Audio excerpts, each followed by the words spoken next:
Angelika Dina Naedi memegang kad matrik bernombor D2020109121. Salam sejahtera, saya Jessica Candy Anna Halim, pemegang kad matrik D202010913130. Nama saya Rachel Angin Ana Ajan, memegang nombor matrik D202010941115. Nama saya Imelda Julia Ana Agan, pemegang nombor matrik D202010941171. Saya Nurbazila Amalia binti Nasruddin, nombor matrik D202010941160. Tugasan kedua kami bertajuk, yang kuret itu kendi, yang merah itu saga, yang molek itu budi, yang indah itu bahasa. Dua karat pertama ialah pembayang maksud terdiri daripada unsur alam zahiriah yang ditanggapi manusia melalui cerapan akal budinya terhadap persekitaran alam. Ia menyatakan kebenaran bersifat alamiah atau natural. Kundi iaitu biji yang telah lama digunakan sebagai penimbang dalam kerja menimbang telah pun berbentuk kuret iaitu berbintik-bintik dan lusuh.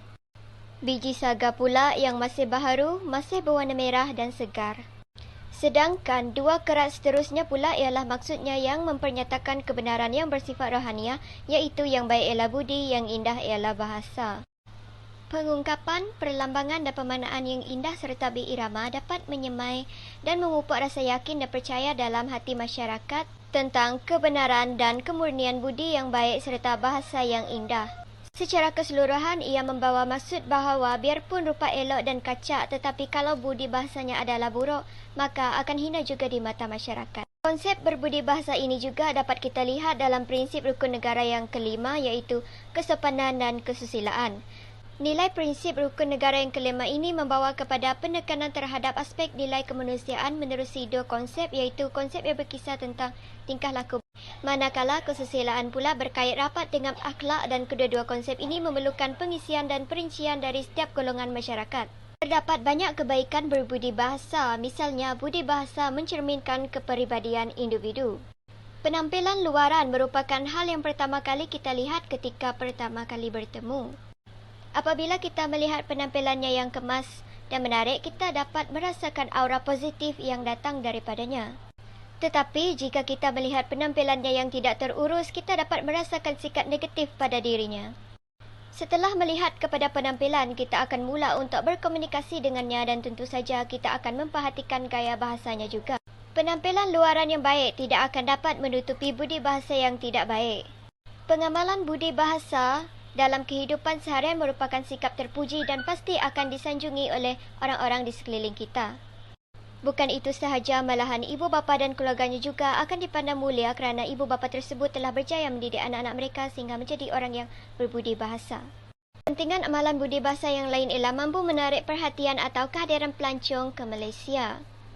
Pelancong akan merasa selesa apabila kita berbudi bahasa. Masyarakat yang berbudi bahasa juga akan mempamerkan nilai-nilai yang positif seperti memberikan layanan yang sopan dan bersikap lemah lembut terhadap pelancong asing. Hal ini amat penting agar kita dapat meninggalkan imej yang positif tentang negara kita dalam diri pelancong.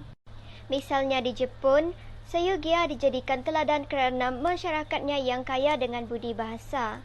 Ucapan irashimasu yang bermaksud selamat datang dalam bahasa Jepun pasti akan menusuk ke gegendang telinga tidak kira di mana pelancong berada. Senario ini secara tidak langsung akan menjana ekonomi negara melalui industri pelancongan negara yang kian mendapat sambutan hangat. Sekian, terima kasih. Amalan berbudi bahasa juga mampu mengeratkan hubungan diplomatik antara sesebuah negara.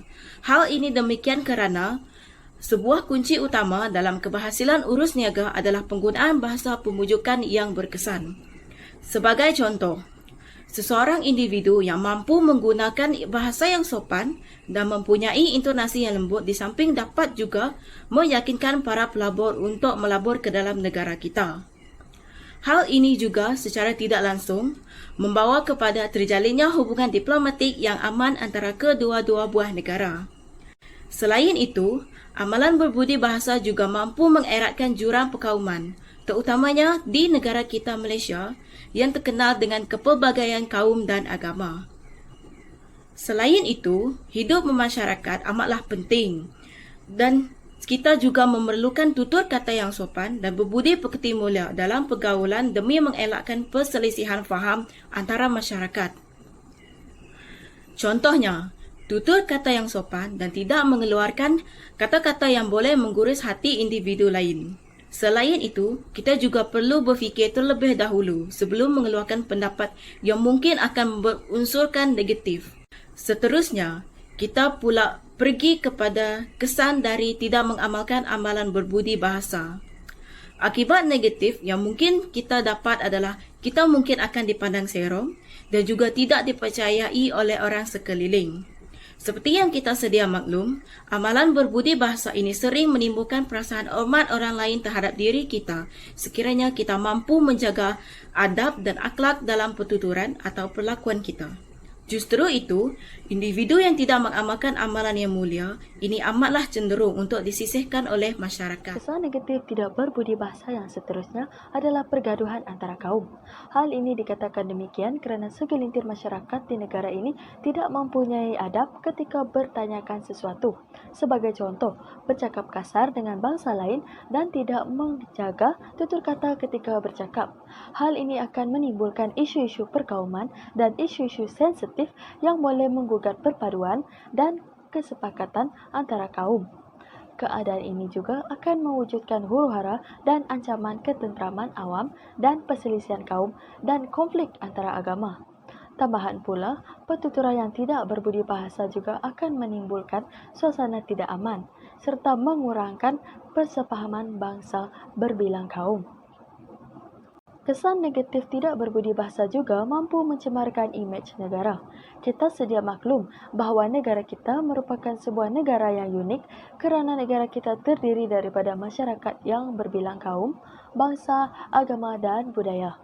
Hal ini yang menyebabkan kita menjadi pusat tumpuan di mata dunia kerana negara kita sama sekali berbeza dengan negara-negara yang lain. Oleh itu, ramai pelancong asing datang melawat ke negara kita sehinggalah daripada seluruh pelosok dunia, sama ada mereka datang untuk mencari rezeki ataupun sebagai pelancong untuk melihat sendiri dengan mata mereka tentang bagaimana budaya dan amalan kita sebagai rakyat Malaysia. Sekiranya kita tidak mengamalkan amalan berbudi bahasa ini, pelancong daripada luar negara akan berpandangan negatif terhadap kita. Ditambah pula dengan hubungan diplomatik yang telah terjalin antara kita dengan negara luar demi kemajuan negara kita sendiri, terutamanya dari aspek ekonomi negara. Kesan negatif tidak berbudi bahasa yang terakhir adalah keruntuhan akhlak. Dewasa ini, keruntuhan akhlak dan moral semakin berleluasa, terutamanya dalam aspek penggunaan bahasa kata-kata kesat, maki hamun, perli dan sebagainya seolah-olah menjadi kebiasaan mereka. Keruntuhan akhlak akan memberikan kesan yang sangat besar dalam masyarakat. Jatuh bangunnya sesebuah negara, agama dan bangsa dapat dilihat dari segi akhlak dalam masyarakat itu sendiri. Tidak dinafikan bahawa akhlak remaja pada hari ini sangat membimbangkan. Masyarakat di negara ini akan menjadi porak-poranda dan berpecah belah serta tidak bersatu padu. Keruntuhan akhlak akan menyebabkan masyarakat menjadi hilang punca dan pertimbangan. Masyarakat akan mula menyimpan perasaan buruk sangka antara satu sama lain. Sifat saling curiga mencurigai akan menguasai hati masyarakat. Langkah penerapan budi bahasa. Langkah penerapan budi bahasa yang pertama adalah melalui didikan ibu bapa. Ibu bapa memainkan peranan yang amat penting dalam memberi ilmu pengetahuan kepada anak-anak mereka dalam usaha membentuk sasya diri.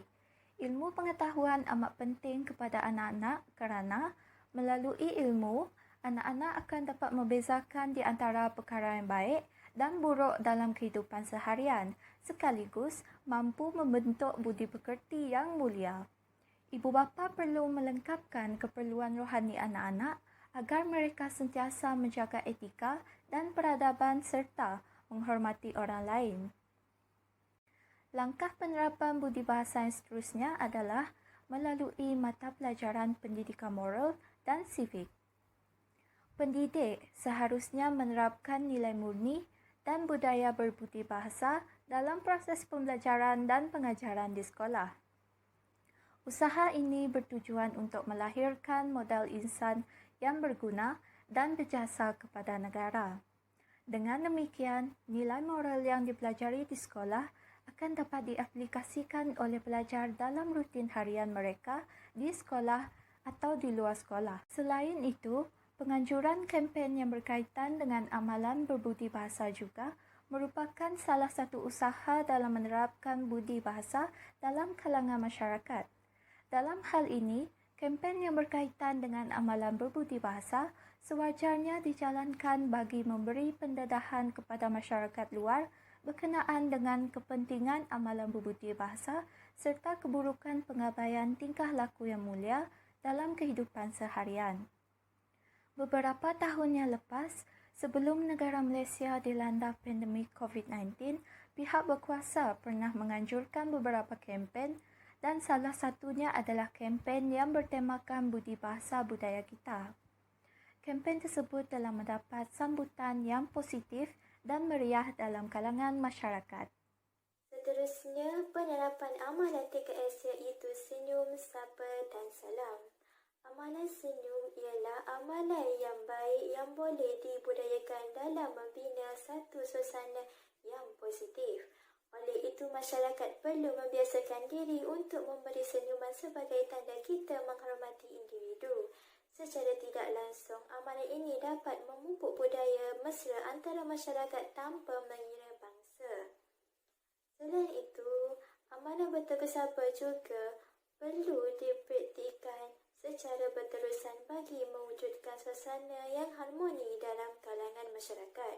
Dengan cara bertegur sapa, kita dapat memelihara hubungan baik antara satu sama lain.